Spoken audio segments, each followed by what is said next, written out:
This is sort of a quickie review of the Spyderco Dog Tag, which was designed by Sergei Pachenko.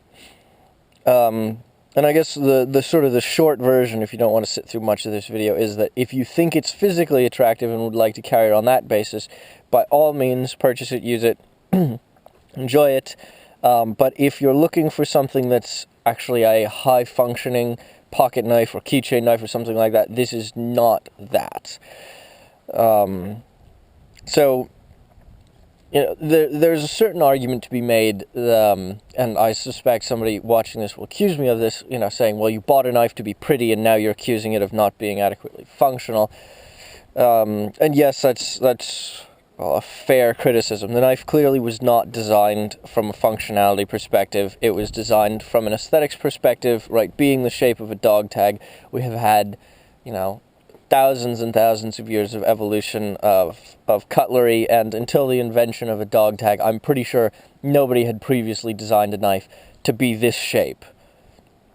Simply because it's completely silly to make a knife this shape.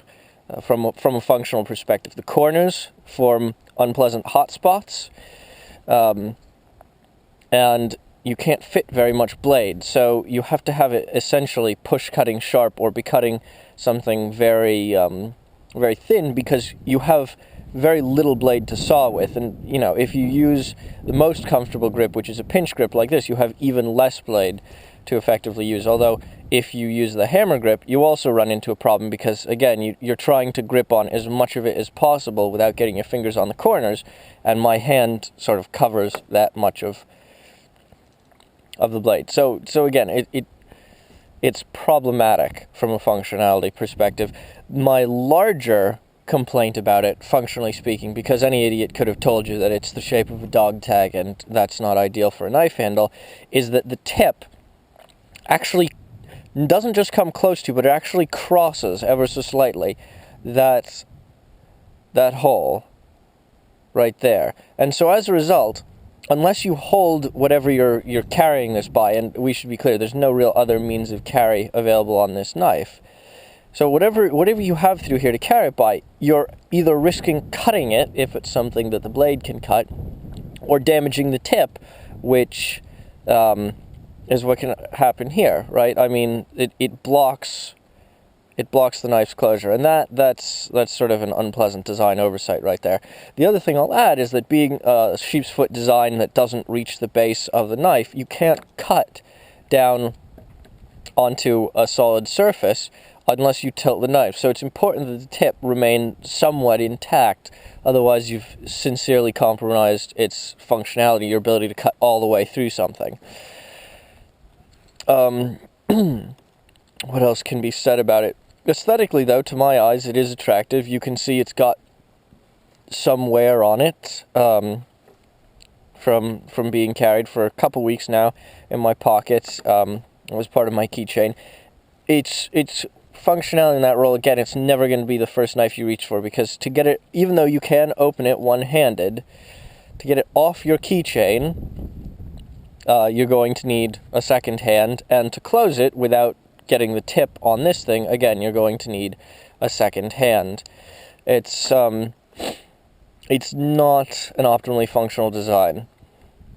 This is also, I sort of think of the standard for keychain knives as being that small Victorinox thing. I don't recall what it's called, maybe Pocket Pal or something like that.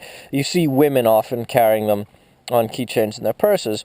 If that's sort of your standard for what a keychain knife like this should perform like, this is significantly behind it, because while the blade steel is probably technically superior, the utility of the handle and the thickness of the stock mean that realistically you're never going to see this have a performance advantage.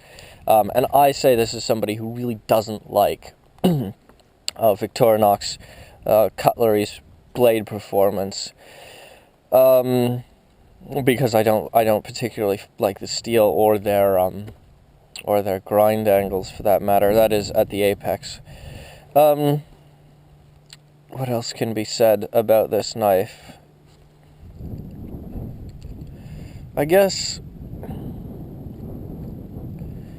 you know, there is, I think I covered this before, there is the fair criticism of, you know, you bought a knife to look pretty and now you're complaining that it's not adequately functional, but realistically, it's just, I don't know, it sort of cuts in the exact opposite direction of Spyderco's mantra. And to be fair, if you look at Sergei Pachenko's website, you know, he's not focusing on functionality. He has a lot of really, really, again, to my eyes, attractive art pieces, which are nice. But we can see here, you know, this is that. It's not functional. There's another comment here to be made about how much it costs, because this knife was $70-something, I think, maybe 80.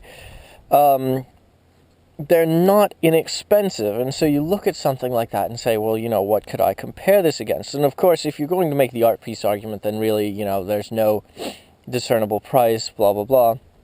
But if you're going to look from a functional perspective at a keychain knife, $70 is a lot of money to spend. This is a very expensive piece. And you sort of wonder about it, because if you were to compare it against, say, something like a Paramilitary 2, this has significantly fewer parts. I mean, it's basically half a knife. You have half the knife, a standoff, and a blade. So, why it's so expensive, I don't know. I understand that making half a knife isn't necessarily half the cost, or making a knife half the size, again, isn't necessarily half the cost, but I feel like, you know, if a Paramilitary 2 you can have for about $110, this shouldn't be, you know, $70 or $80. But again, you know, if you're going to look at it as an art piece, then, you know, no value can be assigned. But yeah, so that's sort of my review. I guess what I would say is, if you like the way it looks and you want to have it as a pretty object, go for it. It does function in that role, and it can survive in your pocket. And I kind of like the beat up patina look. I don't know how well it'll come through on the camera, but you can see it's got copper and aluminum, what have you, rubbed into its coating and such, and the coating hasn't all been banged off. The places where it has been weathered the worst is actually on this disc and on this, because these are the two aluminum parts. I guess this is titanium back here. But yeah, so thanks for watching, guys. I hope this covers what's necessary here about this knife, what you need to know. And see you at the next video.